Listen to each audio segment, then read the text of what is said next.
and welcome to the weekly World Climate Change News. I'm Alexandra, and today I will speak about the following.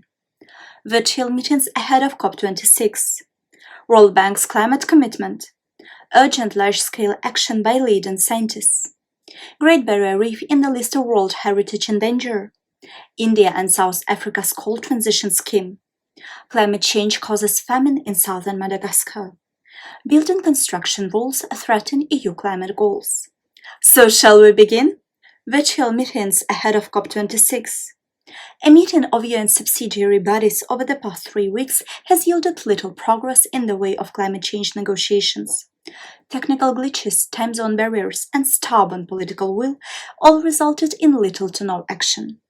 The talks were meant to pave the path for future negotiations at COP26, which is set to take place in Glasgow in November this year. World Bank's climate commitment.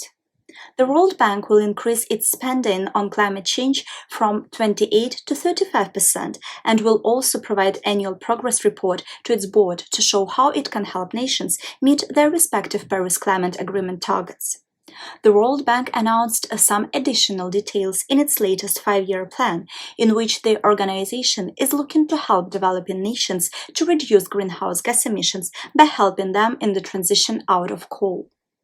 Urgent large-scale action by leading scientists. An independent body called the Climate Crisis Advisory Group has been formed by leading scientists to scrutinize governments' responses related to climate change and biodiversity crisis, and to also provide guidance on how government can mitigate the worst impacts.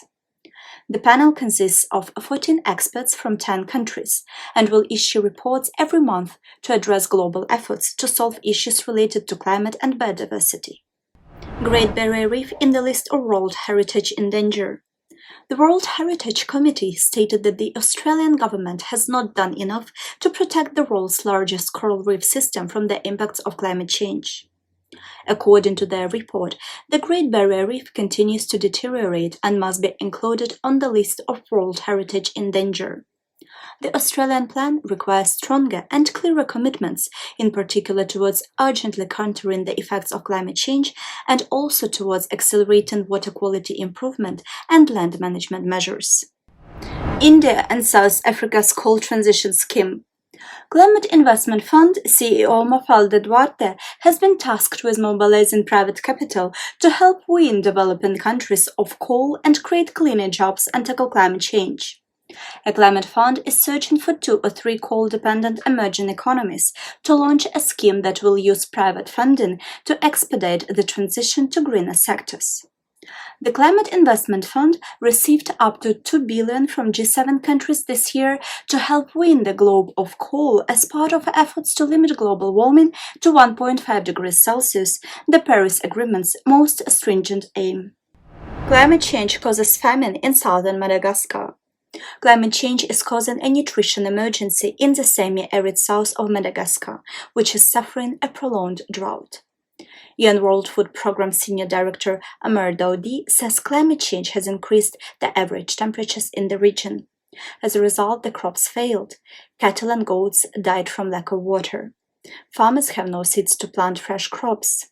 Children have abandoned schools, and there is an increase in both the number and ferocity of dust storms. Building construction rules threaten EU climate goals. European efforts to address climate change through increased energy efficiency are faltering, according to an independent think tank that specializes on climate-neutral construction. According to the Building Performance Institute of Europe, current standards allow considerable use of fossil fuel because they haven't been updated to reflect a drop in the cost of renewable energy.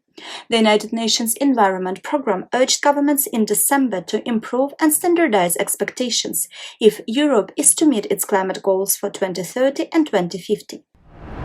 Thank you for watching. This was Alexandra for the Weekly World Climate Change News.